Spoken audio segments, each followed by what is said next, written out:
Hello મિત્રો, જય શ્રી કૃષ્ણ. આપ સૌનું સ્વાગત કરું છું મારા ચેનલની અંદર. કેનેડા પીઆરવાળા માટે ફરી એકવાર બલ્લે બલ્લે મુમેન્ટ હું તમને કહી શકું છું. કેમ આગળ આજે વિડીયોની અંદર જણાવીશ, તમે ખાસ ધ્યાનથી જોશો તમને બી સમજાઈ જશે. કેનેડાના 4 પ્રોવિન્સે પીઆર ઇન્વિટેશનો રિલીઝ કર્યા છે, જે ફરી એક વખત ગુડ ન્યૂઝ કહી શકું તમારા લોકો માટે. જેની અંદર ઓન્ટારિયો, બ્રિટિશ કોલંબિયા, ક્યુબેક અને આલ્બર્ટા. ક્યુબેકના ફરી એક વખત અરીમા પોર્ટલની જે એપ્લિકેશન છે એના ઉપર સિલેક્શન આવ્યું છે, એટલે બહુ એક સારી એક વાત છે.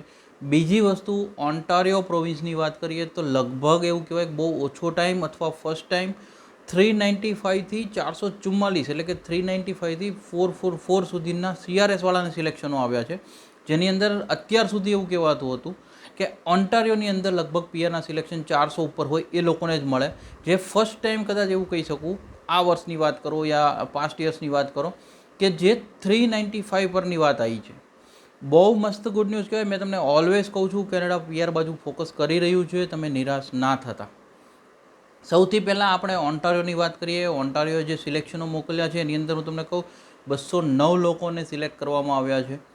ઓન્ટારિયોએ 2 અલગ અલગ સ્ટ્રીમ, એટલે કે એક્સપ્રેસન્ટી જે હ્યુમન કેપિટલ સ્ટ્રીમ કહેવાય છે એ સ્ટ્રીમની અંડરમાં, અને એક ONIP જે કહો છો ઓન્ટારિયો ઇમિગ્રેશન નોમિની પ્રોગ્રામ, આ બંનેની અંડરમાં સિલેક્શનો મોકલ્યા છે. 209 જેવા લોકોને સિલેક્ટ કર્યા છે. 395થી લઈને 444 એટલે કે 444ની વચ્ચેના સ્કોરવાળાને, CRS સ્કોરવાળાને સિલેક્ટ કરવામાં આવ્યા છે. આની અંદર NOC code, most priority NOC કોડની હું તમને વાત કરું, 31102 general practitioner and family physician વાળી કેટેગરીને સિલેક્શનો મોકલવામાં આવ્યા છે. આની અંદર એક સારી ગુડ ન્યૂઝ, 395 પર બી ઓન્ટારિયો એક્ટિવ થઈ ચૂક્યું છે.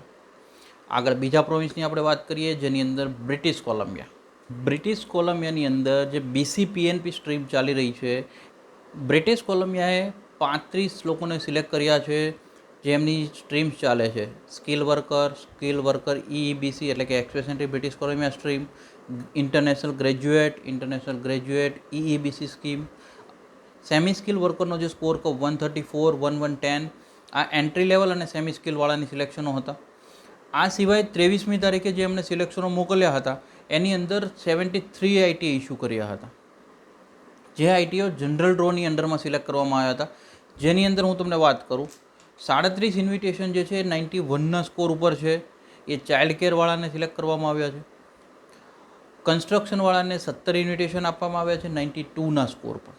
હેલ્થકેરવાળા 19 લોકોને સિલેક્ટ કરવામાં આવ્યા છે 104ના સ્કોર પર, અને 80ના સ્કોર પર વેટરનરીવાળાને સિલેક્ટ કરવામાં આવ્યા છે. ક્યુબેકની વાત કરીએ તો ક્યુબેકની અંદર 1538 લોકોને ફરી વખત અરીમા દ્વારા સિલેક્શનો કરવામાં આવ્યા છે. જેની અંદર હું તમને કહું, સ્કોર જે છે, અચ્છા ક્યુબેકની આખી પોઈન્ટ સિસ્ટમ ડિફરન્ટ છે, જે એક્સપ્રેસન્ટી સાથે નથી હોતી. એની પોતાની એક સ્ટ્રીમ મેં તમને વાત કરી છે એ પ્રમાણે ક્યુબેક પોતે એક એટોનોમસ છે, એટલે એમની જે પોઈન્ટ સિસ્ટમ છે એ બી ડિફરન્ટ છે. એમાં 581નો સ્કોર અથવા એનાથી ઉપરના લોકોને સિલેક્ટ કરવામાં આવ્યા હતા. કોમ્યુનિકેટ મેટ્રોપોલિટન ધ મોન્ટ્રીયલ વિસ્તારની બહારના, આઉટસાઇડ વિસ્તારના જે ક્યુબેકના પ્રોવિન્સ છે ત્યાંથી જેની પાસે જોબ ઓફર હતો એ લોકોને સિલેક્ટ કરવામાં આવ્યા છે. બહુ ટાઈમ પછી ક્યુબેક રિએક્ટિવ થયું છે, એટલે એક આ સારી વાત કહી શકો. ત્યારબાદ આપણે લાસ્ટ પર જઈશું, જેની અંદર આલ્બર્ટાની વાત કરીશું. આલ્બર્ટા કન્ટિન્યુઅસલી સિલેક્શનો મોકલી રહ્યું છે. 300નો સ્કોર હોય, 350નો સ્કોર હોય આના પર, જેની અંદર 301 આ બધા CRS-વાળાને આલ્બર્ટા સિલેક્ટ કરતું રહ્યું છે. જેની અંદર ખાસ પ્રોગ્રામ હું તમને કહું, Alberta advantages immigration program, AAIP program છે, એની અંડરમાં આલ્બર્ટા સિલેક્શનો મોકલે છે કન્ટિન્યુઅસલી, જેમાં 37 નોટિફિકેશન્સ મોકલવામાં આવ્યા હતા 300ના સ્કોર પર છે, જેમાં આલ્બર્ટા જોબ ઓફર કેટેગરીની અંડરમાં બી હતા.